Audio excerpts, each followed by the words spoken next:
Today we're talking about an honest-to-God legend in the hip-hop community.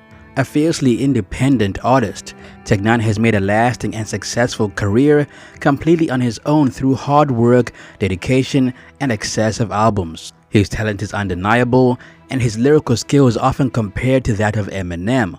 Currently, he holds the record for the most top 10 albums on the rap chart.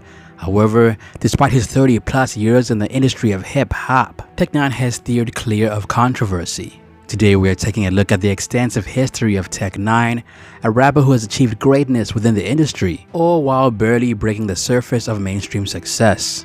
So with that, let's get into this enigmatic artist. Rappers like N9ne, right? Right. He's so proficient. Right. I don't know what other word to say. You know what I'm saying? Yeah. Like he's so man, he crafts out every syllable. Every single one. What up guys, Ali here and welcome to Ali Talks Music. Add me on Instagram at Ali Talks Music as well. And don't forget to subscribe and hit the notification bell. Now let's get into the video. N9ne was born in the 1970s in good old Kansas, Missouri. Life was not a bed of roses, with his dad missing from the scene and his mom battling both epilepsy and lupus. These challenges made Tech a pretty spiritual guy, despite his rap style and look making some folks think he was a Satanist. Now, you grew up in like a church household. Yes, I did. Okay. So Christian. your mom was really heavy into the church. Christian, my grandmother, you know what I'm saying? I went to Parker Temple Church of God in Christ, you know what I'm saying? Day in, day out, you know what I mean? My mom was very religious, although she married a Muslim when I was 12. So oh, really? So she turned Muslim at one point? No, she didn't, but she married a Muslim. She married a Muslim, but she never converted? No, I did, you know what I'm saying? Oh, okay. While I was home there, you know, before I ran away at 17, she married him when I was 12. From his earliest days, he was rhyming his name just to remember how to spell it. Even with all the spiritual stuff and family drama, N9ne was just a regular kid. He loved playing in abandoned buildings, hoping to capture a ghost on camera with his buddies. Like many rappers, N9ne spent some time bouncing around different groups. He got his start in 1991 with a crew called Black Mafia. That did not stick. Then he was part of the 57th Street Rogue Dog Villains before creating Nut House in '93. Now what you gonna do? Think it with the crew now that the moon is coming up, the madness will soon open up. This is the one that they get out of the mix and go get into something. There's no people for your brighten where you're looking at yo. The last group managed to sign with Perspective Records, but they were quickly dropped and the group disbanded. Over the next 6 years, N9ne kept searching for his groove. He joined another group called The Regime, did a soundtrack for the movie Gang Related, and had brief runs with Quest Records and JCOR Records. It wasn't until 1999 that things began to look up. He jumped on the track The Anthem with big names like Eminem, Exhibit, and RZA. This big tech from the Midwest, leaving MCs lit less on the wake up show, wake up no. Then he made a very big leap and co-founded the label Strange Music with his buddy Travis. Getting Strange Music off the ground took a minute. While they were still figuring it out, N9ne put out 2 albums on his own, namely The Calm Before the Storm and The Worst. Those albums sold about 35,000 copies combined. N9ne had a distribution deal with JCOR Entertainment, and his third album, Angelic, hit the charts and sold about 285,000 copies. 1, and then comes the 2 to the 3 and 4. There was a bit of drama with JCOR about album promotion, so Tech and Strange Music cut ties but kept the rights to the album. Around 2002, N9ne signed another distribution deal with MSC Music and Entertainment and put out his 4th album, Absolute Power. You all are here tonight. The main purpose of all of this is for the photo shoot for the cover of Absolute Power. N9ne. Now the photo is going to be shot, and you guys are the photo. Tech's going to be right here.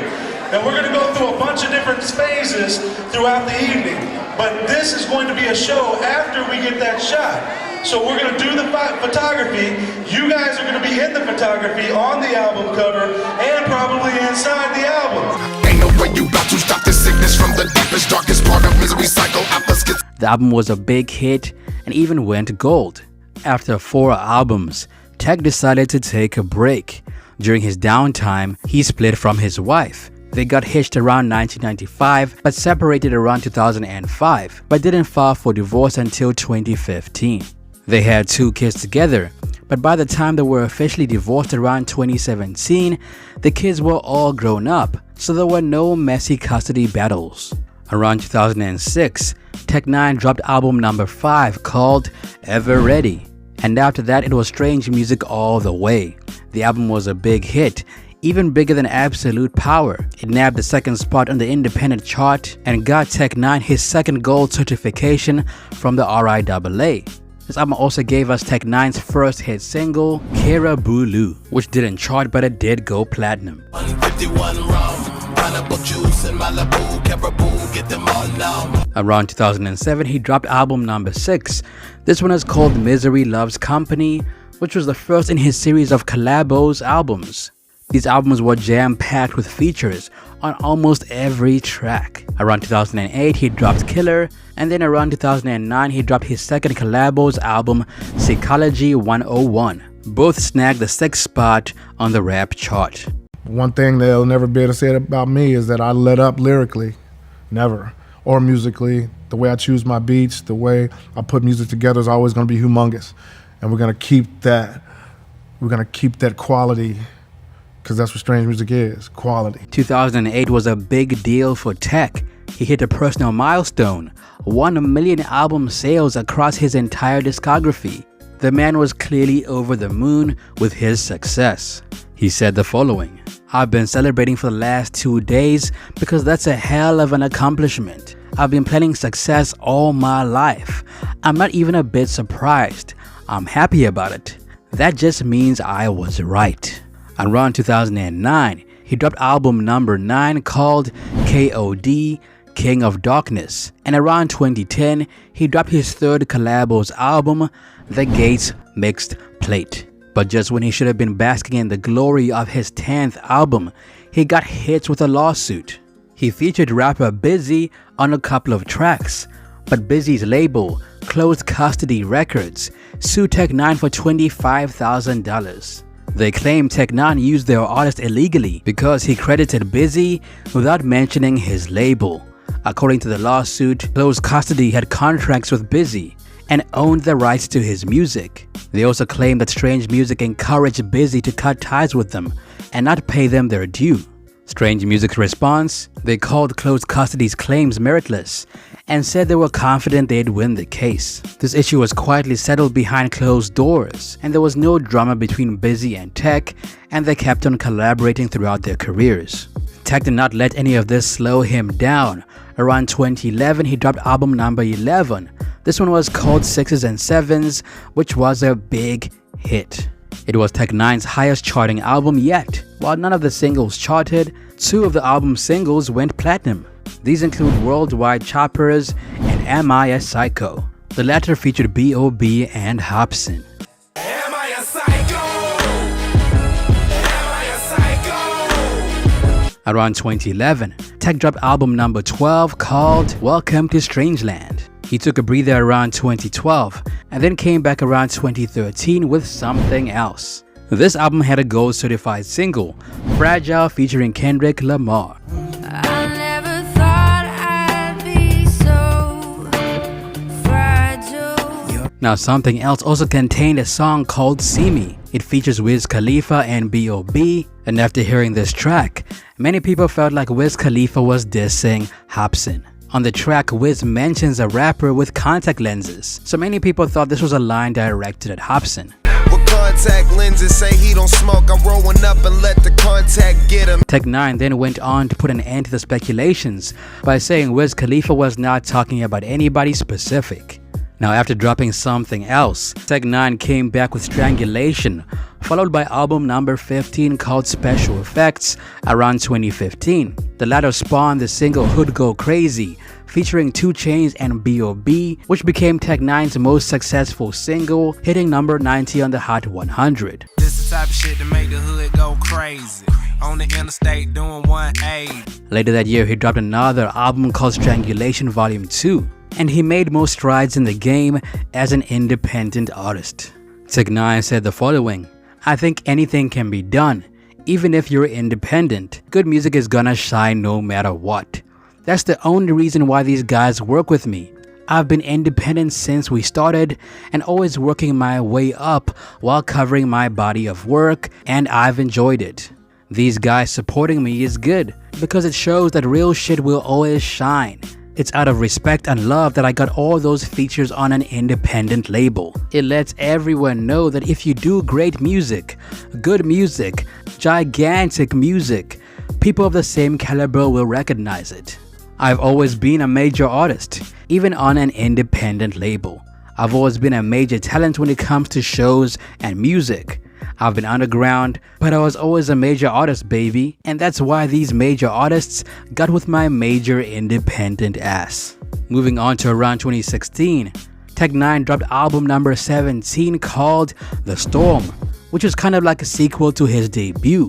One track that stood out was Sriracha, featuring Joyner Lucas and Logic. Sriracha. I put that on everything. Sriracha. I put that on everything. This song sparked a disagreement between Lucas and Logic. It all began when Logic, who was supposed to be the only feature on the song, took more than 6 months to deliver his verse. Joyner Lucas then stepped in and added his own verse, which he later used to throw shade at Logic in 2017 on his diss track Mask On. Joyner Lucas said, Don't come near me with problems, and don't you compare me to Logic. Go listen to Sriracha. Yeah, that's a man that around her, and that's a Benz to a Honda. So, this beef kind of took a life of its own and headed in its own direction, moving away from Tech9ne. Even though Joyner claimed that both he and Tech were upset with Logic's slack approach, Tech9ne made sure to stand up for both artists and steer clear of this beef. Tech9ne said the following: It's MC stuff, and he had a right to speak on it. I love Logic, that's my boy. But he knew he was supposed to chop on that song, but he was busy. He was busy touring all that year. It took like 6 months or something, but I was gonna wait. Joyner did it, he killed it, and he did everything. I sent it to Logic with Joyner on it, and he texted me back and said son can rap. I talked to Joyner and I just said, man, I wish he didn't freestyle on it. I just wish he didn't freestyle. I think he could have went even though Joyner did every fast flow in the book. By 2017, Tech9ne found himself in kinda an odd situation. He put out 2 more collabo albums, Dominion and Strange Rain, bringing his total album count to 18. But he also ended up in the crosshairs of the Insane Clown Posse and their fans. Tech and ICP had been tight since they met around 2003, with lots of fans digging both of their music. Tech9ne even toured with them, but things took a sour turn around 2017 after a misunderstanding that led to Tech9ne receiving death threats. It all kicked off after an interview on Hot 97 where the hosts compared Tech9ne's and ICP's sounds and claimed they sounded similar. Tech9ne did not agree with the statement, but iterated that they were his family. Yes. But you guys had a rift at one point? Recently, they said that I went on Hot 97 and didn't show enough love. When Ebro and Peter Rosenberg was saying my shit is like ICP, and I was like, no, it's not. It's different. Tech9ne then went on to talk about ICP's fans, and his comments did not sit well with ICP. This got ICP's fans enraged with Tech. Following ICP's antics, Tech9ne began receiving death threats from ICP's fans. Tech9ne took these threats seriously and stayed away from certain appearances. And even though ICP and Tech9ne sorted out their misunderstanding later on, they've stayed somewhat distant since. Not long after the whole ICP thing, Tech9ne was back in the news, but this time for a lawsuit he filed. He sued a new Californian label called Strange Entertainment LLC for trademark infringement, saying the name was too similar to his own Strange music. This issue eventually got resolved, and Strange Entertainment LLC is now called 10K Projects. 2018 saw Tech9ne getting tangled up in some beefs he did not want to be a part of. The year began off well, with the release of his 20th studio album, Planet.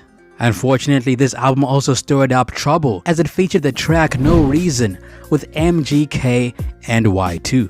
On the track, MGK took a shot at Eminem, which put Tech-9 in a very precarious position because he was cool with Eminem. In the song, MGK threw out these lines. Tech-9 later admitted that he did not see this coming. MGK then apologized to Tech-9 for dissing Eminem on the song. Tech-9 then accepted this apology, but Tech was like, "Why didn't you tell me you were going to do this beforehand?" After hearing this, Eminem did not lose his cool, but he did fire back at MGK on the track Not Alike by saying, "But next time you don't gotta use Tech-9 if you wanna come at me with a submachine gun." Now, there were no hard feelings between Tech-9 and Eminem. Eminem and Tech-9 have even teamed up for more music since then. The feud between MGK and Eminem took its own course, and Tech-9 was left unscathed. Now, Tech-9's career has been on a steady climb since then. Around 2019, he dropped album number 21, called N9ne. And around the same period, the fans thought Tech-9 had passed away, but it turned out to be another rapper called Tech-9. He then dropped another project in 2020, and then one called N9ne in 2021. The man has not stopped making music, and is still dropping hot singles, like the one called 3D. You 1 dimension, I'm 3. 1 dimension, I'm 3.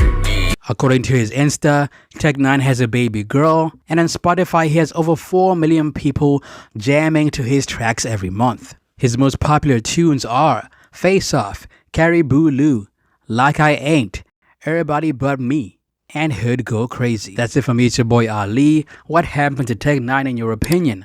Let me know down below. Also add me on Instagram at Ali Talks Music. Till next time, peace.